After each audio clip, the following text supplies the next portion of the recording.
Policiais civis da DEPATRE de Itabaiana desarticularam uma quadrilha envolvida em lavagem de dinheiro, associação criminosa, estelionato e corrupção de menores. Ao todo, 3 pessoas foram presas, um menor foi apreendido.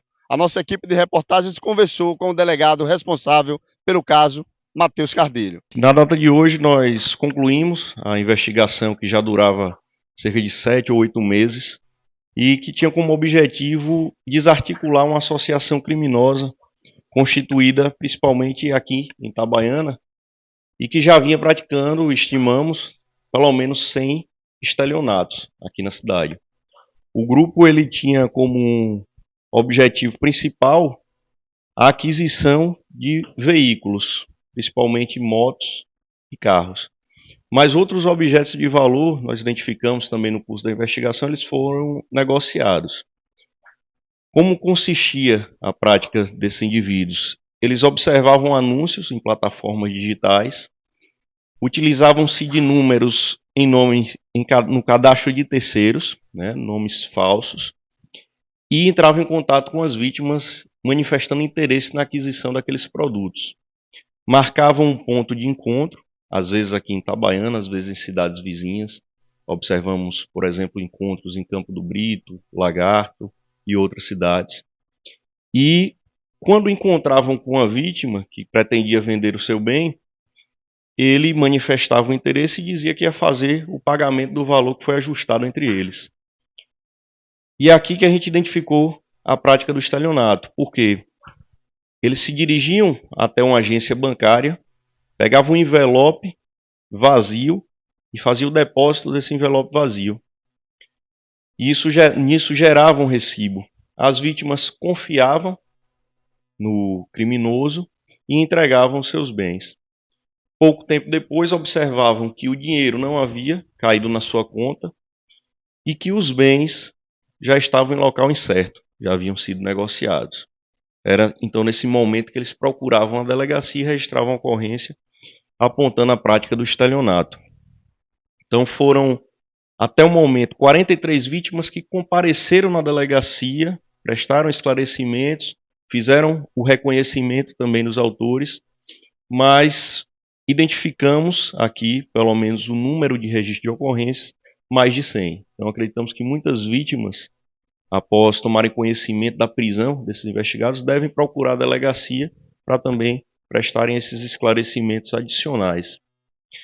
No curso da investigação, observamos não apenas a prática dos estelionatos, mas de outros crimes graves também. Inicialmente identificamos um dos autores, mas conforme as diligências foram sendo adotadas, identificamos a participação de outros, inclusive de um adolescente nesse grupo. E isso já caracteriza também a prática do crime de corrupção de menores, um crime específico previsto no Estatuto da Criança e do Adolescente. Como havia outros adultos, um responsável e uma clara divisão de funções entre eles, um responsável pelo recebimento desses veículos, que por conseguinte daria essa destinação a eles, e um outro que também se encontrava com as vítimas. Inclusive, foi noticiado isso em redes sociais, vítimas manifestando seu desespero, porque muitas vezes eram os únicos bens que elas tinham. E bens e vítimas que não são de grande poder aquisitivo. Então, todas sentiram bastante esse prejuízo econômico. Então, como havia participação de diversos indivíduos, identificamos dentro do inquérito policial a prática também do crime de associação criminosa. Então aí nós já temos diversos estelionatos, corrupção de menores e associação criminosa. Mas conseguimos avançar ainda mais e identificamos que o proveito econômico obtido pelos investigados não era revertido em bens em seus próprios nomes. Então eles buscavam terceiras pessoas para adquirirem os bens e colocar esses bens no nome dessas pessoas. Essa tentativa de ocultar o patrimônio ilícito obtido e distanciar do proveito econômico, dificultando inclusive a investigação criminal, conforme todos os elementos informativos que foram produzidos, indica também a prática do crime de lavagem de dinheiro. Então, em resumo, a investigação apura centenas de estelionatos, associação criminosa, corrupção de menores e a prática do crime de lavagem de dinheiro. Todos os mandados de prisão foram cumpridos, ao todo foram 9 mandados judiciais, 3 mandados de prisão preventiva, todos cumpridos, um mandado de internação provisória do adolescente que participou também da associação criminosa, também já foi cumprido, e todas as buscas e apreensões.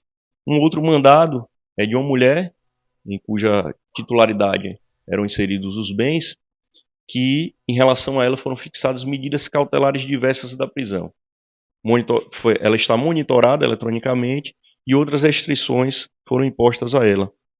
Certo? Então são 5 investigados. Então esses 9 mandados, incluindo os mandados de busca e apreensão, foram todos cumpridos. Nas buscas e apreensões, identificamos aparelhos celulares, que serão importantes também para o prosseguimento das investigações, documentos de veículos também, possivelmente envolvidos nesses estelionatos praticados.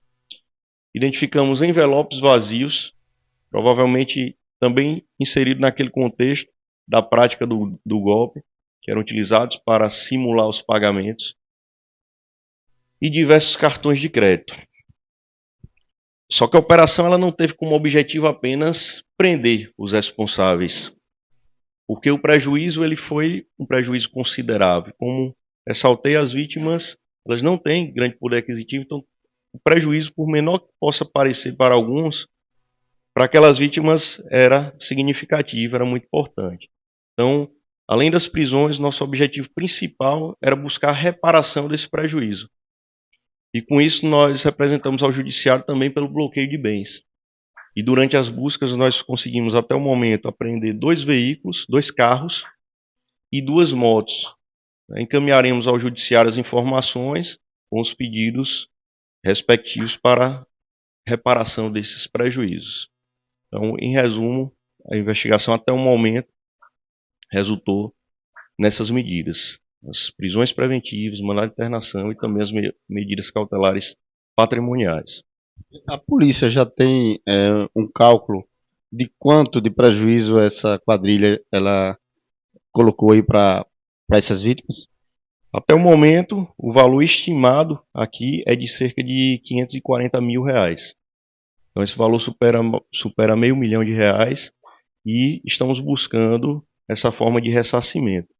Por isso que é importante a publicação dessa operação, porque quando esses fatos, essas ações policiais, elas se tornam de conhecimento público, outras pessoas que ainda não tiveram na delegacia ou que imaginaram que o seu bem já estava perdido, que não conseguiria o ressarcimento, elas renovam as esperanças e podem nos procurar aqui na delegacia, porque o nosso objetivo no momento é esse, já que as prisões já foram cumpridas e o inquérito deve ser concluído, é buscar identificar o máximo número de vítimas possível para que elas sejam ressarcidas do prejuízo que tiveram.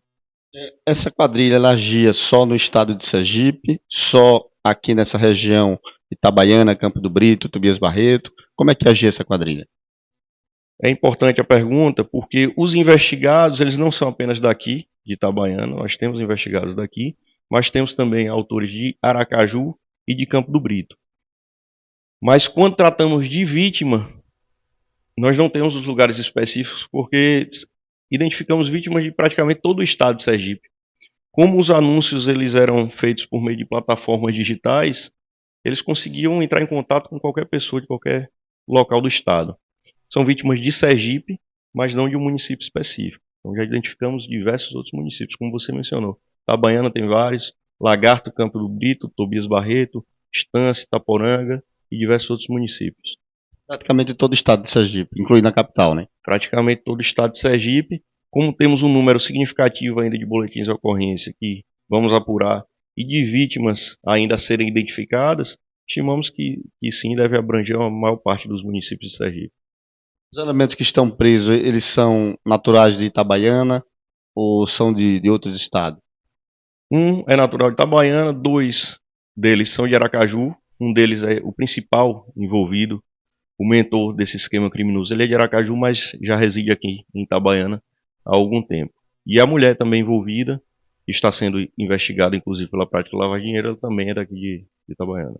Essa quadrilha ela foi totalmente desarticulada, doutor? Ou o senhor acredita que ainda tem mais participantes dessa quadrilha que, através das investigações, a polícia pode chegar neles?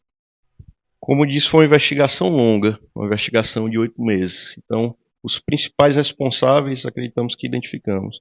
Mas a gente nunca descarta a possibilidade de haver outros envolvidos. E, inclusive, nas diligências que foram adotadas, nos interrogatórios que foram feitos, nós observamos indícios da possível prática de outros indivíduos. Inclusive, pessoas, esses mencionados, eles compreendiam o esquema criminoso. Havia uma divisão de tarefas, todos com o mesmo objetivo, de causar prejuízo às vítimas. Mas a gente sabe que outras pessoas estavam adquirindo esses produtos também. Como envolvia carros, motos, aparelhos de sons automotivos, a gente sabe que tem pessoas interessadas nos diferentes tipos de objetos. Então, às vezes para comprar aquisição de carros, a gente tem um receptador específico, para aquisição de motos temos outro. Sons automotivos também, alguém que trabalha nesse ramo específico. Então, estamos tentando avançar nesse sentido para identificar os possíveis receptadores desses objetos. O material que foi apreendido com a polícia, como o senhor falou, que teve motocicleta, carro e alguns outros objetos que foram apreendidos, como é que vai ser feito agora? Como é que será feito o procedimento para devolver a essas vítimas? O procedimento normal, tendo em vista que o processo judicial ele é um pouco demorado, a previsão legislativa que mais se adequa, que mais resguarda os interesses das vítimas, é a alienação antecipada desses bens, porque na medida em que o processo ele demora, os bens eles tendem a se deteriorar. Então a gente encaminha a informação ao judiciário dos bens que foram apreendidos e encaminhamos também uma representação pela alienação antecipada, para que esses bens sejam vendidos, esse valor obtido a partir dos bens seja depositado em conta judicial e assim o valor ele permanece preservado. Na conclusão do processo, as vítimas devem ser restituídas. As vítimas devem procurar a delegacia? As vítimas devem procurar a delegacia. Aquelas que já conversaram conosco, já fizeram reconhecimento, já foram ouvidas, elas não precisam, elas vão ser intimadas no curso do processo. Mas aquelas que ainda não estiveram aqui na Delegacia Regional de Itabaiana, é importante que venham, porque a gente vai acrescentar todas essas informações ao inquérito. É importante para a conclusão da investigação e é importante também para as vítimas, tendo em vista a necessidade de ressarcimento. Qual o destino dos 3 presos e o menor agora que está apreendido? Todos eles foram encaminhados para Aracaju, devem ficar custodiados lá no curso da investigação. São medidas preventivas, medidas cautelares, então tem como objetivo resguardar a sociedade também, porque enquanto eles estavam soltos, eles estavam praticando crimes. Então a medida cautelar vai proteger, vai evitar a prática de novos crimes e vai ficar à disposição, eles estarão à disposição da justiça até a conclusão do processo. Delegado, obrigado e parabéns pelo trabalho. Agradeço mais uma vez pela oportunidade de divulgação aqui do trabalho policial. Com imagens de Danilo Ferreira, repórter Rapidão da Notícia, para o programa Itabaiana no Ar.